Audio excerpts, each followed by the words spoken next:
Hello guys, welcome back to my channel. मैं हूं पल्लवी और आप सभी का मैं अपने यूट्यूब चैनल में स्वागत करती हूं। आज का मेरा टॉपिक है रोबोट्स के ऊपर, क्योंकि रोबोट्स आपने नाम से ही पता चल जाता रोबोट। अब वो कैसे बना होगा तो मैं आपको पूरी डिटेल बताऊंगी। आप वीडियो में बने रहिएगा और वीडियो को एंड तक ज़रूर देखिएगा।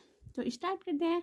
रोबोट ग्रीक शब्दों से लिया गया है जिसका अर्थ है बल श्रमिक। रोबोट शब्द का जनक करेल कैपी को कहा जाता है। रोबोटिक एक रिप्रोग्रामेबल बहुकार्य मैनिपुलेटर है जिसका निर्माण पदार्थ, अंग, टूल तथा विशेष उपकरणों को एक स्थान से दूसरे स्थान तक ले जाने के लिए किया जाता है। मानव के समान ऑटोमेटिक मशीन को ही रोबोट कहा जाता है। रोबोट देखने में सिर्फ मानव के समान ही होते हैं, वो देखने में अलग नहीं होते हैं, वो मानव के जैसे ही दिखाई देते हैं। कुछ कंपनियां जो काफ़ी बड़ी कंपनियां होती हैं और जहाँ पे वर्कलोड बहुत ज़्यादा होता है और मैन पावर कम होती है और वो हर महीने मैन पावर को पे करने के बजाय वो क्या करते हैं, एक रोबोट ले लेते हैं जिससे कि रोबोट उनका काम काफ़ी इजी कर देता है और काफ़ी टाइम पे कर देता है। तो जो बड़ी कंपनियां होती हैं जो रोबोट ले सकती हैं वो रोबोट से ही काम करवाना चाहती हैं क्योंकि वो काम फास्टली कर देते हैं।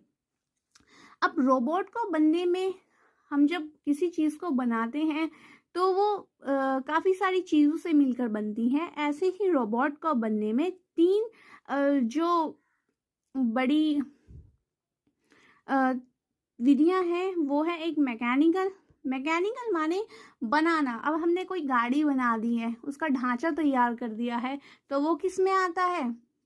अगर उसका हम फ्रेम बनाएंगे तो वो आता है मैकेनिकल में। अब इलेक्ट्रॉनिक्स के लिए हमें उस गाड़ी को चलाने के लिए हमें किस चीज़ की ज़रूरत पड़ती है? करंट की, पेट्रोल की। तो सेम ऐसे ही हमें इलेक्ट्रॉनिक की ज़रूरत पड़ती है रोबोट में करंट देने के लिए, उसको चलाने के लिए। एंड थर्ड है कंप्यूटर।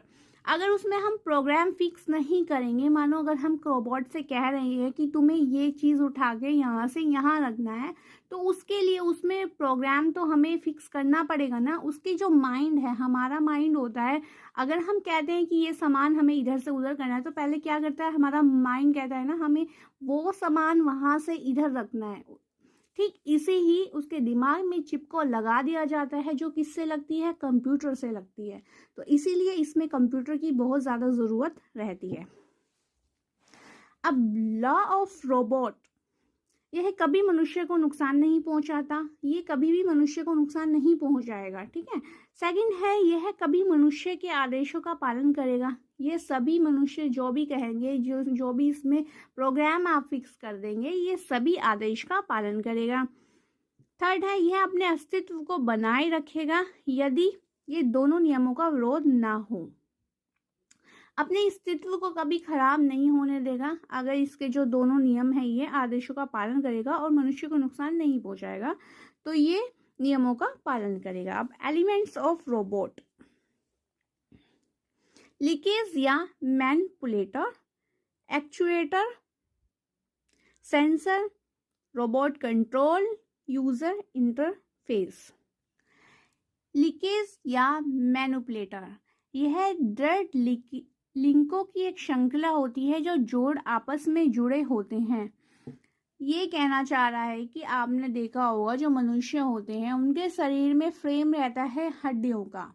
सेम इसी तरीके से जो जॉइंट बने रहते हैं वो रोबोट के अंदर भी बने रहते हैं। उसके हाथ में जैसे हमारा सेम ढांचा तैयार होता है ना, आपने देखा होगा हमारे जो हाथ की जो हाथ हैं वो मुड़ जाते हैं, उंगलियां हैं वो मुड़ जाती हैं, तो एक जॉइंट बने रहते हैं ना हमारे हड्डियों के बीच में, सेम उसमें भी जॉइंट्स ही बने रहते हैं। सेकंड है एक्चुएटर, यह एक मोटर की भांति होता है जिसका प्रयोग यंत्र विन्यास को घुमाने तथा नियंत्रण करने के लिए किया जाता है। एक्चुएटर ऊर्जा को गति में परिवर्तित कर देता है। जो ऊर्जा दी जाती है उसको गति में परिवर्तित कर देता है। मानो अगर हम उससे कुछ काम कह रहे हैं तो वो काम कर देता है। सेंसर, यह रोबोट के सेंसर की क्षमता को प्रदर्शित करता है। सेंसर मीन्स कि हम उसमें एक सेंस लगाते हैं। सेंस मतलब कि एक मानव के अंदर भी एक सेंसर होता है जो सामने वाला इंसान होता है उसको समझने की क्षमता होती है, सेम इसी तरीके से रोबोट में भी सेंसर को लगा दिया जाता है। और सेंसर का सबसे अच्छा एग्जाम्पल है, आपने देखा होगा आजकल एसी आ रहे हैं।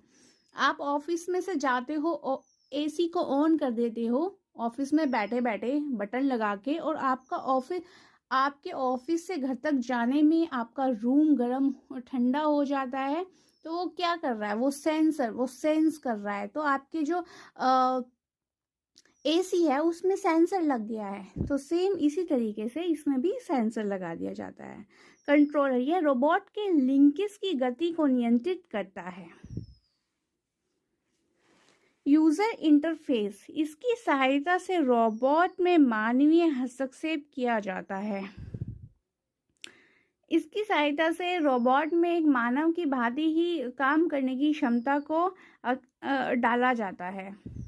कैटेगरी ऑफ रोबोट्स, अब रोबोट्स कहाँ कहाँ यूज में लाए जा रहे हैं। सबसे पहले लाए जाते हैं इंडस्ट्रियल रोबोट्स, जो होते हैं जो एक वर्कर की तरह काम करते हैं, जैसे हमारी कंपनियों में वर्कर्स वर्क करते हैं, सेम इसी तरीके से इंडस्ट्री में भी रोबोट्स का यूज़ होता है। जैसे कहीं पे नट बोल्ट चाहिए, या फिर बड़ी बड़ी इंडस्ट्रियों में बहुत ज़्यादा बड़ा बड़ा काम होता है जहाँ पे ह्यूमंस काम नहीं कर सकते, सेम वहाँ पे हम रोबोट से वर्क कराते हैं। सेकंड, रिसर्च रोबोट, कुछ रोबोट्स ऐसे होते हैं जो किसी चीज़ पे रिसर्च करने के लिए काम करते हैं, वो काफ़ी एडवांस रोबोट्स होते हैं। थर्ड है एजुकेशनल रोबोट्स, कुछ रोबोट्स होते हैं जो